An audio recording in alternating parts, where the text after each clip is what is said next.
Hi, we're back for the second installment of beginner free motion machine quilting.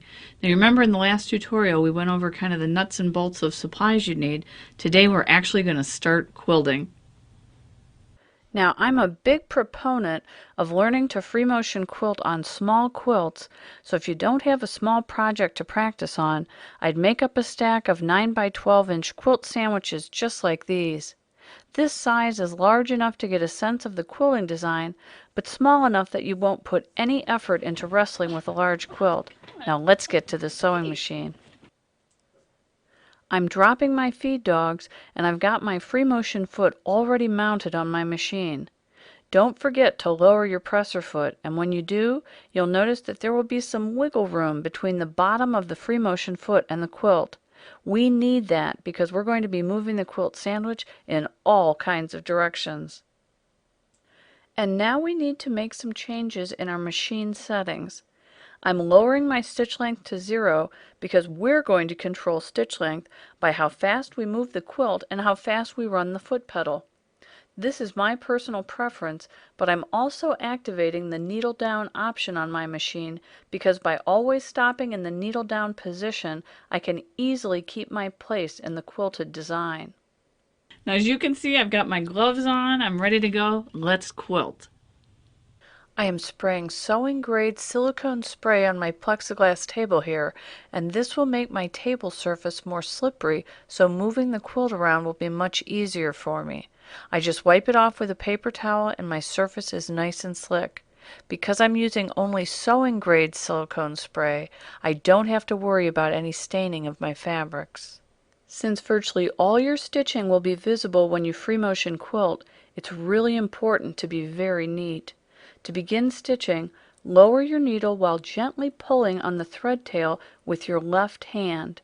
Because you are gently tugging on that top thread tail, you'll see that it is now pulling up the bobbin thread as the needle comes up. Catch the loop of bobbin thread with a pin or a scissor tip and pull it all the way up. By doing this, you can avoid developing a blob of tangled thread on the back side of the quilt, and your work will be very neat.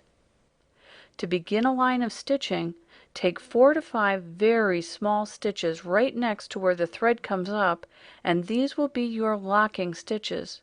Once you're done quilting, you may either snip these off or carry them to the back side, tie a knot, and then bury them in the batting layer. We are now ready for takeoff. Now expect that you're going to feel a little bit overwhelmed with all the freedom here, and it's really going to take you some time and some practice to really perfect and get down some good free motion machine quilting skills. But the most important thing you can do here is to relax. Now I know that's a lot easier said than done, but tensing up while you're doing free motion quilting will really work against you. So do what you have to do. Put on some mellow music, or maybe even drink a glass of wine before you go to free motion quilt. But know that this is really a time to relax. This is called the stippling stitch, and it is created by stitching a series of random curves that meander around one another. The goal here is never to cross a line, and that can be somewhat of a challenge when you're first starting out. Now honestly, this really is not a beginner free motion design, so rather than focusing on how to create this design, I want you to focus on a couple of other things. As I work, I am completely focused on the area just in front of and to the sides of that needle, and I cannot take my eyes off that area or I risk losing control of my stitching line. Also notice my hand positions. Your hands need to be close enough to the needle to have good control of the quilt sandwich, but not so close that you risk stitching into a finger. The longer I stitch, the further my hands become from the needle, and as this happens, I feel myself losing control of the stitching line. To alter your hand position, stop stitching first and then adjust your hands into a better spot before you begin stitching again. Notice also that I am moving my quilt sandwich with a very light touch. If you can learn to control that quilt with a light touch, you will avoid the muscle fatigue and soreness in the upper arms and neck that you hear people complain about. Another maneuver that helps with this is using the silicone spray I demonstrated at the beginning of this segment, because a nice slippery surface will require less effort on your behalf to move the quilt. When you want to end a line of stitching, you'll repeat just what you learned to begin a line of stitching. Take 4 to 6 very tiny stitches next to one another, and these are your locking stitches. You may now snip this off close to the quilt top or cut a long thread tail that can be carried to the back side, knotted, and then buried in the batting layer. Now let's look at a few other designs. This is the loop-de-loop design, and it is created by deliberately crossing stitching lines to form loops. These loops are of different sizes, and some are more circular while others are more ovoid. I'm also working to disguise my travel line between the loops, and I'm mainly doing this by taking some nice sweeping curves. Know that as I stitch, I am in complete control of my stitch length. The machine really has no say in this. When you are first learning to free motion quilt, expect that your stitch length will likely be very inconsistent, and you will have some stitches that are unusually long and others that are quite short. This is all determined by how fast you move the quilt sandwich beneath you and how fast you run that foot pedal. This is a coordinated dance between you and your machine, but with practice, you'll be doing the rumba together in the future. Just keep practicing.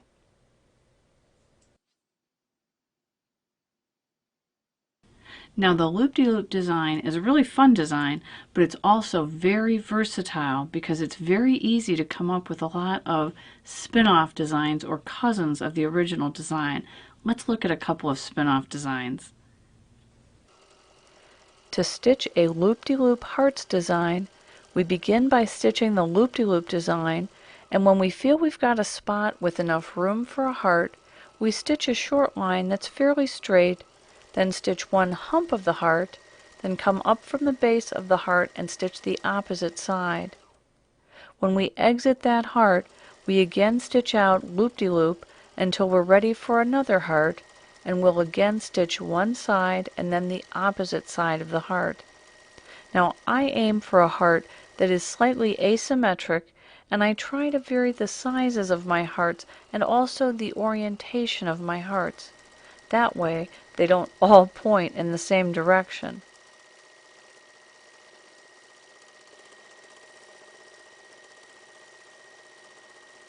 Know that this is a great design to use on kids' quilts.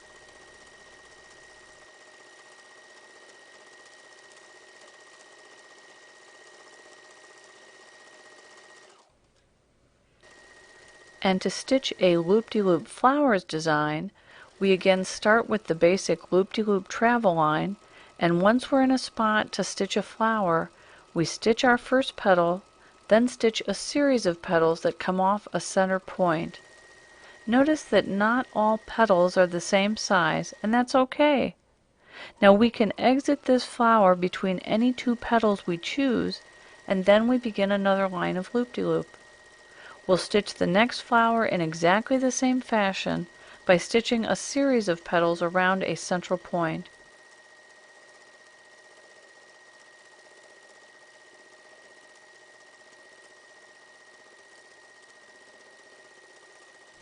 And we'll just continue on and on until we've filled the available space.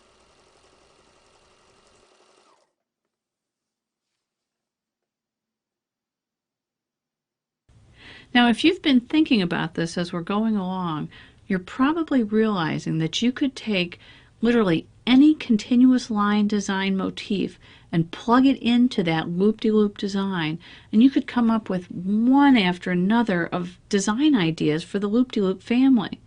Well, you should also know that this particular family is only one of about a bazillion families of designs that you can quilt. So there's just all kinds of fun out there waiting for you to discover it. So take what you've learned today and get to your machines and start practicing, and then you can get in on the fun too. So long.